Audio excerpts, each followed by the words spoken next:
One Man's Opinion. Today I am reviewing Ivoryton Playhouse's production of My Fair Lady with book and lyrics by Alan J. Lerner and music by Frederick Lowe, adapted from George Bernard Shaw's play and Gabriel Pascal's motion picture, Pygmalion, original production directed by Hart, directed and choreographed by Brian Feehan, and music direction by Jill Brunelle, running through September 7th at the Playhouse at 103 Main Street in Ivoryton, Connecticut. It would be lovely if you come and visit my Patreon page, where you can, for as little as $1 a month, support my work here, as well as my classic cinema podcast, Yesterday's Matinee. Patrons get early access to the latest episode. Right now, you can also get early access to an interview with Hartford Stage's artistic director, Milia Ben-Sisson. Thank you to my current patrons, especially my Neo and Hamilton tier patrons, and welcome to the new ones. Links to my Patreon page and podcast pages are in the description. My Fair Lady is one of my favorite musicals, like one of my top 5 shows.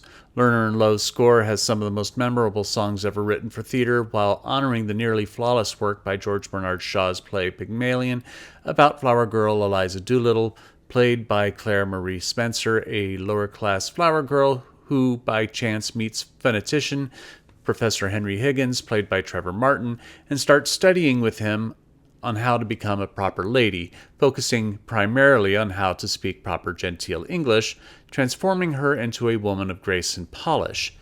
The story is a beautiful study of classism, gender roles, and sexism, as Eliza questions if there is any place in the world for her once she becomes a new person. Ivoryton, under the helm of director Brian Feehan, has done an exceptional job bringing the show to their stage with a reduced cast and score, using Gertrude Rittman's official 2-piano arrangement of the score, which is a bit of deviation for Ivoryton, which usually has a larger music ensemble playing under or off stage. I like this 2-piano arrangement. Sure, you don't have all the colorful intonations of the various instruments, but the 2-piano version, played by Jill Brunelle and David Marotolo, still captures much of the magic of the score. I never get bored seeing My Fair Lady again, and I always find something new about it. Some of that is owed to each individual production that I see of it, and Ivoryton is no different. I'm so used to the musical being treated and staged with grand set pieces and lush designs with rotating multi-tier platforms to present the Higgins home. I knew going in that Ivoryton's stage didn't have that capacity, and some of their other attempts at staging large-scale musicals had come off disappointing. But with this production, Feehan, along with scenic designer Cully, seem to be well aware of their limitations and have chosen to lean into them instead of struggling against them. Instead of trying to do a big, luxurious set, they have chosen to go for a more minimalist representation with the Higgins library and study, using a smaller platform and silhouettes of books instead of a full second floor and practical bookshelves. Does it lose some of the luster? Sure, but it doesn't lose the recognition and intent, and it isn't done in a way that makes scene changes cumbersome or tedious. More of the texture in the design was dedicated to Elizabeth Saylor's costume and wig design, which is good. Most of the lower class characters' costumes have a nice bit of wear and tear on them. I appreciate that bit of detail to help establish class differences, especially once we get to the Ascot race sequence. The cast is overall excellent. The singing voices of the entire ensemble are superb.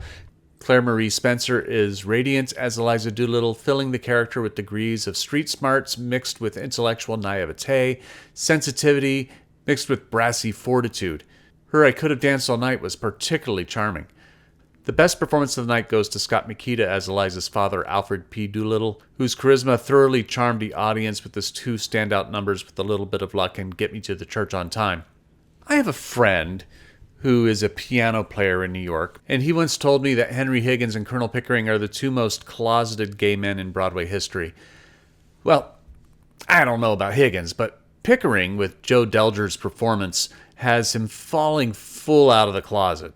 It's not a portrayal that I've ever seen done with Pickering, but the dialogue works to help suggest it.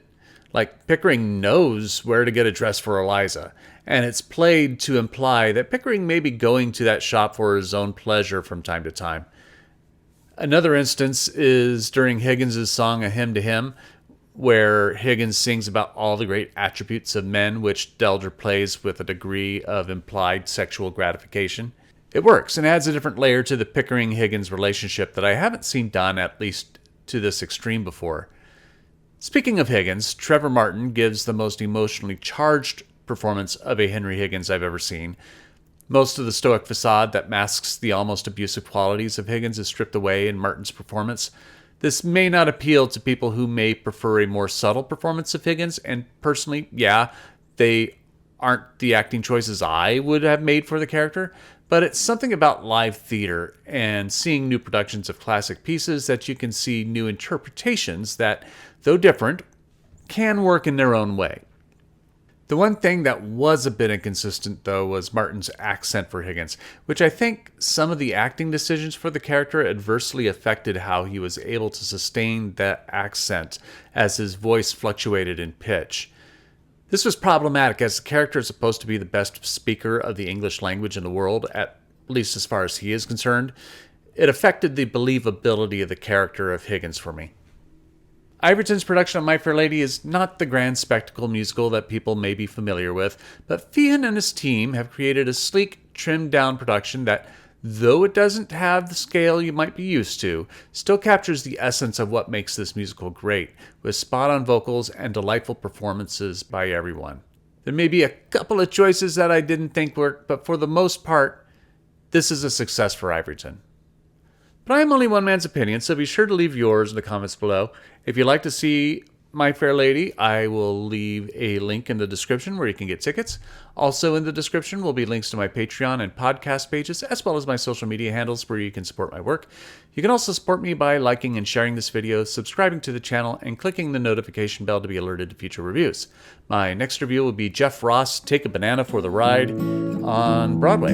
Thank you for watching, and I will see you at the theater.